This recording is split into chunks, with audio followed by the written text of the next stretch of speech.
Welcome दोस्तों, स्वागत है मेरे यूट्यूब चैनल पर। इस वीडियो में बात करने वाले हैं झारखंड पुलिस के आरक्षी संवर्ग के जो भी भर्ती आने वाली है उसके सिलेबस को लेकर मैं इस वीडियो में आपसे बात करने वाला हूं। जैसा कि आपको मालूम है, आप रोज न्यूज़पेपर में भी देख रहे हो कि पुलिस की भर्ती बहुत जल्द आने वाली है, आरक्षी की भर्ती बहुत जल्द आने वाली है। तो इसी पर हम लोग को एग्ज़ाम की तैयारी और हमारी फिजिकल की तैयारी दोनों तैयारी करके हम लोग को रखना जरूरी है। क्योंकि अगर सिलेबस आपको क्लियर नहीं होगा, अगर रनिंग के बारे में क्लियर नहीं होगा, अगर नोटिफिकेशन आ गया, अगर खुदा न खास्ता का एग्ज़ाम जल्दी हो गया, तब आपको जॉब लेना मुश्किल हो जाएगा। अगर आप जॉब के मतलब नोटिफिकेशन आने से पहले अगर आप तैयारी में लगे रहोगे तो आपको बहुत बेनिफिट होगा। ये सोचकर आप तैयारी रोक मत दो कि नोटिफिकेशन आएगा तो मैं तैयारी करूंगा, उस समय मैं दौड़ूंगा, उस समय परीक्षा का तैयारी करूंगा, तो फिर आप शायद पीछे रह जाओगे और जो लड़के लगे हुए हैं रेगुलर वो आगे निकल जाएंगे। ये बात सच है कि 2024 में चुनाव है, चुनाव से पहले नोटिफिकेशन आना ही आना है और शायद 2024 से पहले पुलिस भर्ती का पूरा क्लियर भी कर दिया जाएगा, मतलब मेरिट लिस्ट भी आ जाएगा। तो ज़्यादा आप लोगों का समय भी नहीं है, 1.5 साल समय है। इस 1.5 साल में आपको रनिंग और फिजिकल सारा चीज़ का तैयारी करना है, एग्जाम का तैयारी करना है। सबसे पहले मैं आपको रनिंग के बारे में बताऊंगा, क्योंकि अभी जो आने वाली भर्ती होने वाली है झारखंड में आरक्षियों की, उसमें पहले रनिंग होगा, उसके बाद मेडिकल होगा, उसके बाद आपको परीक्षा होगा, उसके बाद आपको मेरिट लिस्ट आएगा। तो सबसे पहले आपको थोड़ा दौड़ के बारे में मैं समझा दूं कि जैसा कि मेरी नियुक्ति 2017 में हुई थी, मेरा जो विज्ञापन निकला था उस विज्ञापन के तहत मैंने परीक्षा पहले में दिया था, उसके बाद मैंने रनिंग किया था। तो हमारी रनिंग 10 किलोमीटर की थी।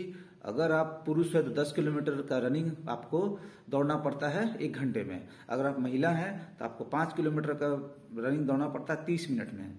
अगर ये रही रनिंग अगर इस बार भी अगर होती है, 10 किलोमीटर की रनिंग अगर होती है, तो रनिंग में ज़्यादा आपको टेंशन लेने की ज़रूरत नहीं है, क्योंकि 10 किलोमीटर की रनिंग बहुत टफ नहीं होती है। मेरे बैच के समय अच्छे खासे हेल्दी लोग जो 80 किलो 90 किलो के लड़के थे वो भी दौड़ क्लियर कर लिए हैं। तो ये दौड़ उतना हार्ड नहीं होता है, ईजी होता है। अगर आप रेगुलर रनिंग करने जा रहे हो, अगर आप 10 किलोमीटर आपको दौड़ने की कोई जरूरत नहीं है डेली अभी के समय पे, आप सिर्फ ग्राउंड में जाओ, 1 किलोमीटर 2 किलोमीटर सिर्फ रनिंग करते रहो। आप मतलब रिदम बनाए रखो कि मुझे दौड़ निकालना है रिदम में। अगर आपको 10 किलोमीटर का अगर दौड़ होता है तो जहां तक मुझे लगता है कि ये जो नोटिफिकेशन आने वाला है उसमें 10 किलोमीटर का दौड़ ही होगा। तो आपको रनिंग को रिदम में बनाए रखना है। ऐसा नहीं कि एकदम अभी आप दौड़ने दिन भर दौड़ते रहो, एग्जाम की तैयारी मत करो, ये गलत हो जाएगा। आप चुपचाप थोड़ा सा जाओ, ग्राउंड जाओ, सुबह के समय शाम के समय जब आपको समय में मिले थोड़ा दौड़ में आप मेहनत करो, पसीना निकालो। उससे आपका मेंटली भी फिजिकल, जो आपको दौड़ोगे ना तो आपका मेंटल भी अच्छा रहेगा, फिजिकल अच्छा रहेगा, तो आपको पढ़ाई में भी मन लगेगा। तो ज़्यादा नहीं, 2 किलोमीटर 3 किलोमीटर आप रनिंग करके आप अपने पढ़ाई में लगे रहो। ऐसा नहीं कि दिन भर दौड़ो, क्योंकि रनिंग पहले होने वाली है। अगर 10 किलोमीटर होगी तो कोई टेंशन नहीं है दौड़ में। मैं आपको गारंटी देता हूँ, जब नोटिफिकेशन आएगा मैं आपको दौड़ के बारे में बताऊंगा कैसे दौड़ना है, तो आप दौड़ निकाल लोगे। अगर ज़्यादा आपका वजन हो गया है तो वजन कम करो, दौड़ आपका क्लियर हो जाएगा। रहा मेडिकल के बारे में आपको बता देता हूँ। जितनी भी फोर्स बल की मेडिकल होती है, वो एयरफोर्स हो, आर्मी हो, नेवी हो, या जीडी की हो, सेंट्रल पुलिस हो, सबसे इजी आपको मेडिकल जो होता है वो झारखंड पुलिस के मेडिकल होता है। उतना टफ मेडिकल नहीं होता है। इसमें आपको ज़्यादा देखा जाता है आंख का प्रॉब्लम ना हो, कलर ब्लाइंडनेस ना हो, नॉकनी ना हो, आपका हाइड्रोसिल में प्रॉब्लम ना हो, ये सब कुछ मेन इंपॉर्टेंट देखा जाता है। लेकिन मेडिकल की उतनी चिंता आप ना करें, मेडिकल से ज़्यादा आप अपनी पढ़ाई में चिंता करें। अगर मेडिकल में आपको आंख में प्रॉब्लम है, कलर ब्लाइंडनेस है, या आपको दूर दृष्टि दोष या निकट दृष्टि दोष ऐसा कुछ है, तो आप आंख पे थोड़ा ध्यान दें, वैसा भोजन करें जिससे आपकी आंख की जो रोशनी हो अच्छा बढ़े। तो आपको आंख की रोशनी के लिए थोड़ा सा ध्यान देना होगा, एक्सरसाइज करिए, आंख की रोशनी ठीक हो जाएगी। तो बस, अब कलर ब्लाइंडनेस अगर आपको है तो एक बुक आता है जो कलर ब्लाइंडनेस का, उसको आप रट जाओ, आपको काम करेगा मेडिकल के समय। तो मेडिकल उतनी भी बड़ी इशू नहीं है, मतलब सबसे बड़ी इशू पेपर है। अब रहा थर्ड आपका एग्जाम होने वाला है। तो एग्जाम में आपको 3 पेपर का एग्जाम होगा आपका। देखिएगा, एक ही दिन एग्जाम होगा। पहले तो पीटी मेंस होता था, लेकिन अब तो सिर्फ सिंगल एग्जाम होगा। लेकिन पीटी मेंस की एग्जाम होती थी, जैसे पहले होता था कि पीटी पहले होगा, फिर मेंस होगा, फिर ऐसा एग्जाम होता था। अब तो पीटी मेंस एक ही दिन में एग्जाम होने वाला है। तो मतलब आपको 3 पेपर एग्जाम देना होगा एक ही दिन में। एक पेपर में आपको इंग्लिश हिंदी पूछा जाएगा जो क्वालिफाइंग होने वाला है, और सेकंड पेपर जो एग्जाम होगा जिसमें मैथ, रीजनिंग, जीके, ये सारा पेपर इंक्लूड रहेगा।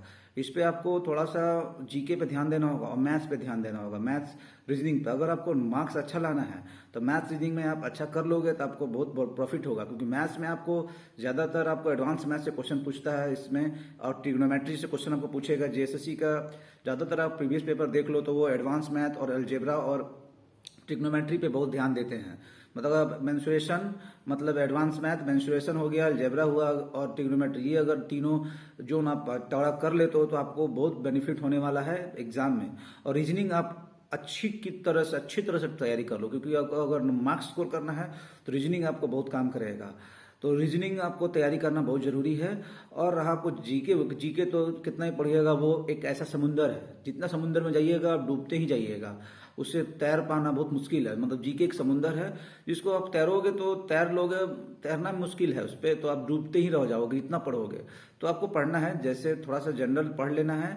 आप किसी जीके में भी कुछ एरिया को आप फाइंड कर लो जो आपका अच्छा है, तगड़ा है। जैसे मेरा क्या था कि मुझे भारतीय अर्थव्यवस्था मुझे बहुत पसंद था, तो मैं सारा अनुच्छेद भारतीय संविधान के बारे में मैंने पढ़ लिया, उससे रिलेटेड जितना भी क्वेश्चन था उसको मैं सारा आंसर मैं कर चुका था। मतलब जीके में भी अगर आप एक कोई फील्ड को आप छांट लो कि आपका तगड़ा है, उसको आप पढ़ो। ये नहीं कि आप भारतीय संविधान भी पढ़ रहे हो, हिस्ट्री भी पढ़ रहे हो, ज्योग्राफी भी पढ़ रहे हो, सिविक्स भी पढ़ रहे हो, सारा पढ़ रहे हो। खिचड़ी नहीं बनाना है, आप किसी एक दो को पकड़ो। अगर आपका साइंस अच्छा है तो साइंस को पढ़ो, आपको टॉप नहीं करना है, आपको मेरिट लिस्ट में आना है। अगर मेरिट लिस्ट में आना है तो आपको थोड़े से दिमाग से और थोड़ा अलग हट के एग्जाम की तैयारी करनी होगी, ठीक है। तो मैं बता ही चुका हूँ क्या पढ़ना है। और रहा आपको लैंग्वेज पेपर बहुत इंपॉर्टेंट होता है। जैसा कि झारखंड में अगर आप जिस भी क्षेत्र से हो, अगर आप मतलब आपको जैसे खोटा लैंग्वेज है, नागपुरी लैंग्वेज है, कुरमाली लैंग्वेज है, अगर जो लैंग्वेज आपका खुद का लैंग्वेज है उस लैंग्वेज को लेकर एग्जाम आप जरूर देना। अदर्स के लैंग्वेज को लेकर आप एग्जाम मत देना, नहीं तो आप प्रॉब्लम में फंस जाओगे। अगर आपका खोटा अच्छा है तो आप खोटा में एग्जाम दे सकते हो, पेपर उतना टफ नहीं आएगा। तो दूसरे के लैंग्वेज को लेकर मत जाना। और रहा आप अपने जिले में फॉर्म फिलअप करना, क्योंकि इस बार जो नोटिफिकेशन आएगा, अगर आप अपने क्षेत्र में नौकरी करना चाहते हो, अगर आप उसी क्षेत्र में फॉर्म फिलअप करते हो तो आपकी जॉब भी उसी क्षेत्र में लगने वाली है। मतलब आपको 10 से 12 साल आप अपने होम डिस्ट्रिक्ट में जॉब कर सकते हो, जो बहुत ही अच्छा आपको फील होगा। अपने घर में रहकर जॉब करना, दूसरे जिले में जाकर जॉब करने से बहुत ज़्यादा अंतर है। छुट्टी ज़्यादा है नहीं, पुलिस विभाग में 40 दिन की छुट्टी मिलती है, उसमें आप सारा काम नहीं कर पाओगे। इसलिए दोस्तों ध्यान रखना, फॉर्म फिलअप करने से पहले आप अपने डिस्ट्रिक्ट में फॉर्म फिलअप करना। ये नहीं कि दूसरे जिले में ज़्यादा सीट है वैसा देख के नहीं करना। अगर बहुत कम सीट है तो आप कर सकते हो, अगल बगल वाले डिस्ट्रिक्ट में जा सकते हो। जैसे मान लो एग्जाम्पल मैं देता हूँ, धनबाद में सीट ज़्यादा है, अब बोकारो में कम है, तो बोकारो धनबाद सटा हुआ है, आप वो कर सकते हो। लेकिन ये नहीं कि लैंग्वेज मेरा वीक है, खोटा मुझे नहीं आता, नागपुरी मुझे आता है, तो मैं नागपुरी वाले डिस्ट्रिक्ट में चले जाऊं, बाद में आप पछताओगे। अपने डिस्ट्रिक्ट में जॉब करना जितना मजा आता है वो दूसरे डिस्ट्रिक्ट में मजा नहीं आएगा। तो आप ध्यान देना, जिला सिलेक्शन के समय आप अपने डिस्ट्रिक्ट में तैयारी कर फॉर्म फिलअप करना। और आपको लैंग्वेज पेपर वीक भी है तो लैंग्वेज की तैयारी करो। बहुत सारा बुक्स आता है आपका लैंग्वेज पेपर का, अभी सीजीएल का फॉर्म आया हुआ है, क्लर्क का भी आया हुआ है, तो इसकी तैयारी लोग बहुत कर रहे हैं लैंग्वेज पेपर की। अब वही लैंग्वेज पेपर वही होगा, लगभग वही होगा, थोड़ा मोड़ा चेंजेस आएगा। बनकेबरा शायद हो तो बनकेबरा में कुछ अलग टॉपिक दे दे, तो लोक संगीत है, ये सारा आप तैयारी करते रहो। उसी से मिलता जुलता आपको लैंग्वेज पेपर भी एग्जाम होगा। और पुलिस की लैंग्वेज पेपर उतनी टफ नहीं होती है, मैंने भी एग्जाम दिया था, उतना टफ नहीं आया था। 100 मार्क्स में मेरी लैंग्वेज 90 मार्क्स आए थे, मैं कुछ झूठ भी नहीं बोल रहा हूँ। मेरा इतना मार्क्स था कि मुझे पूरे राज्य में कहीं भी मेरा जॉब हो सकता है। कि आपको फॉर्म फिलअप करने के समय अपने डिस्ट्रिक्ट को चुनाव करना बहुत जरूरी है, तो तैयारी अच्छे से करें। बाकी नोटिफिकेशन आने का वेट ना करें, क्योंकि नोटिफिकेशन 100% श्योर जल्द आएगा। आप देख भी रहे हो कि जेएसएससी एग्जाम लेने लगी है, कंप्यूटर बेस्ड एग्जाम ले रही है। अभी टीचर की जो आपको फॉर्म निकला था उसका एग्जाम हो रहा है। तो अब ये ना सोचे कि जेएसएससी एग्जाम नहीं लेगी। हम मानते हैं कि कोर्ट का लफड़ा फंसा हुआ है तो वो अलग जगह पर है, लेकिन आप अपनी तैयारी को बनाए रखें और मोटिवेट रहें और तैयारी एकदम जम के करें। अगर पुलिस विभाग में आना है तो जम के करें, किसी विभाग में जाना है तो तैयारी तो जम कर करना ही पड़ेगा। पुलिस विभाग की नौकरी भी अब खराब नहीं रहेगी, क्योंकि अब हमारे राज्य में खुशखबरी की बात है कि पुरानी पेंशन भी लागू हो चुकी है, जो कि बहुत ज़्यादा हम लोग वृद्धावस्था में नौकरी के बाद जो होता है हमारा साथ देने वाला ये पेंशन था, जो लागू हो चुका। राज्य सरकार ने जो ओल्ड पेंशन लागू कर देने से बहुत ज़्यादा बेनिफिट हो गया। तो जल्द से जल्द आप हेमंत सोरेन के सरकार में नौकरी ज्वाइन कर लोगे तो आप ओल्ड पेंशन में आप भी आ जाओगे। अगर सरकार बदल गई, बीजेपी की सरकार आ गई, तो फिर हो सके ओल्ड पेंशन पे तलवार लटक जाए, फिर आप जब भर्ती हो गए तो फिर ओल्ड पेंशन हट जाए।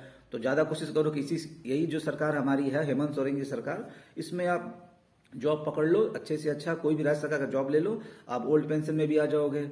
तो पुलिस की नौकरी में कोई प्रॉब्लम नहीं है, आप जल्द से जल्द आओ। आपका स्वागत मैं बार बार हर वीडियो में कर रहा हूँ।